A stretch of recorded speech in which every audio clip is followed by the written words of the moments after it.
Hello, this is Aditi and I'm back again to my quirky review channel after abandoning it for 6 months. Yes, that is me.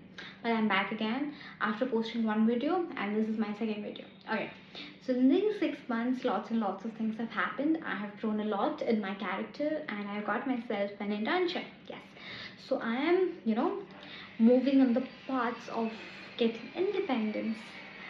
I mean, that is a very big statement to make, but let's go ahead because everything for me is a metaphor and I treat it as a metaphor. So, okay, last time I talked about a book that was The Death of Ivan Illich.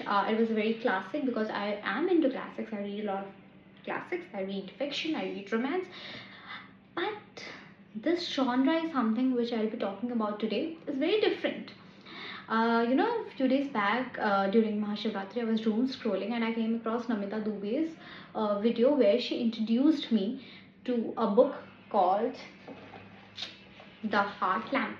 You know, The Heart Lamp by Banu, Mushtaq. Okay, so the way she introduced the book, I was very intrigued by it, and it had recently won the International Booker Prize. So I really wanted to know that what these books who win in such big platforms like the International Booker Prize and everything would talk about.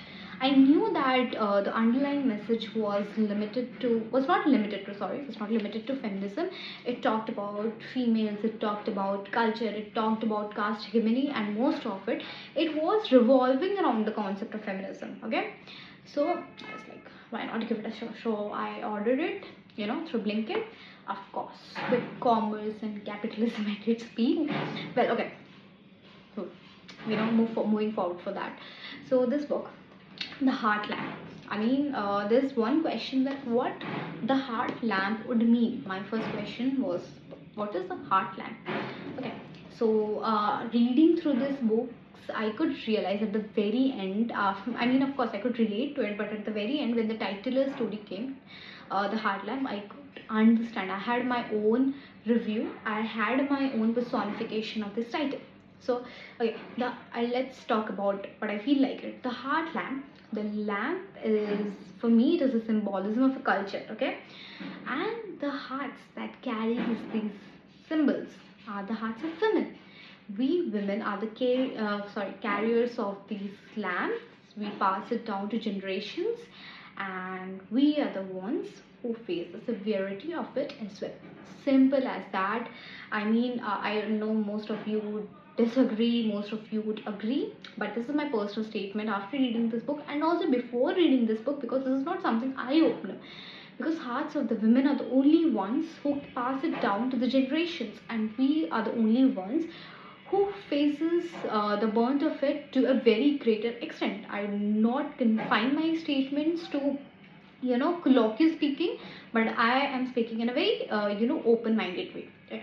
So moving forward from that symbolism, because every reader should have their own symbolism, every reader should have their own meaning, and that was my personal meaning, because throughout the stories we were introduced to the various forms of women, okay?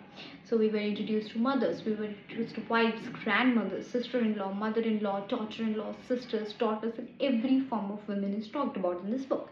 And we were also talked introduced to every forms of men as well. There's no comparison in it, but there was a symbolical comparison about every relationship that has happened, be it a mother, son, wife, husband, and everything. And throughout these 12 stories, this other collection of 12 stories, these are set in rural South India, and it had a Muslim communal background to every setting of it. But it was just not limited to that culture. You could not relate to certain communal practices in this book, but you could get the essence of it and you could relate to it. That was the message, okay? So while I was reading these books, the first story itself, introduced me to raw anger, to raw feeling of I knew it would happen. But that is all the book is about. This book is not about flashy, flabbergasting things. Oh my god, it would bring, tears or something. No, this would bring out raw emotions, because reality needs raw emotions, and this book did well in that. In the first book itself, I don't want to spoil it for you, but it was a young couple and another couple, and how the another couple, the guy used to claim that if my wife dies, I will build Taj Mahal for it. And mind you, Taj Mahal was the symbolism of it. I knew it. I foreshadowed it. And this is what happened, and this is what happened in the end.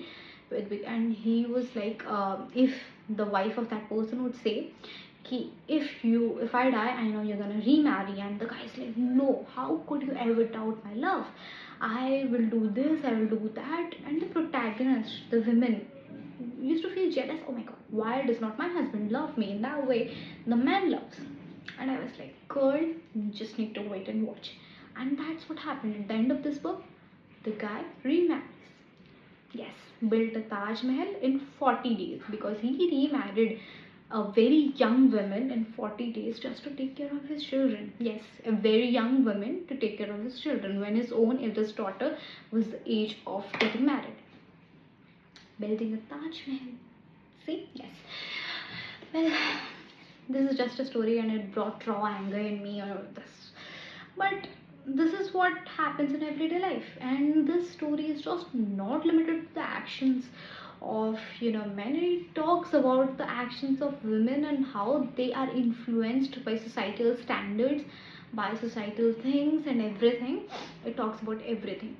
And if I, as of now, I was just talking about feminism, I am a staunch believer of it.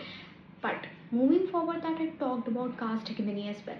And how so? Because there was a setting of this rich people and this poor people, and the rich people were very generous. They organized this communal affair for all the poor people. But there was some ceremony going on, and it was done in a very unadministrated way, in a very non-medical way for the poor people. Yet the poor people were like, okay, we would get this done, because free food was been given there, and that man is very generous. He was very celebrated for his act. But guess what? His own sons, his own nephews were getting the same thing done in a hospital in a very administrative and precautionary way. This told us the stark difference between what happens when caste hegemony rules. Okay, so that was what I could give about the snippets of the stories, because thus I liked the Heartland the most, because it brought me the rawest form of anger. Okay, the title of the story was great, I think. And then there was a story about a mother-in-law and a daughter-in-law fighting over their son. I mean, these are very colloquial stories. I mean, very ordinary stories, and these are told very ordinarily. But you could feel the essence of it, of everything that's happening. So that is how my symbolism came, because the culture of everything, the culture was within the hearts of a woman, and I will pass it down to my next generation, whereas I was the only one who was won by it. Simple as that, no questions asked. Okay, so to every other person out there, be it a man, be it a woman, you need to read this book if you want to, cleanse your lens, because this is not something that would open your eyes. This would just cleanse it so you could see clearly, or maybe you could feel it. And I could say, I mean, like, great read. And now after reading this book, I started reading a lot about reality as well. So let's see where my next review goes. Most likely I will be talking about Sylvia Plath's The Bell Jar or Chitra Banerjee's The Palace of Illusions. So these are the two books that I have in my mind. But let's see. Okay, well, tell me in the comments how do you feel about my review, and maybe some other books that I should read after reading this book.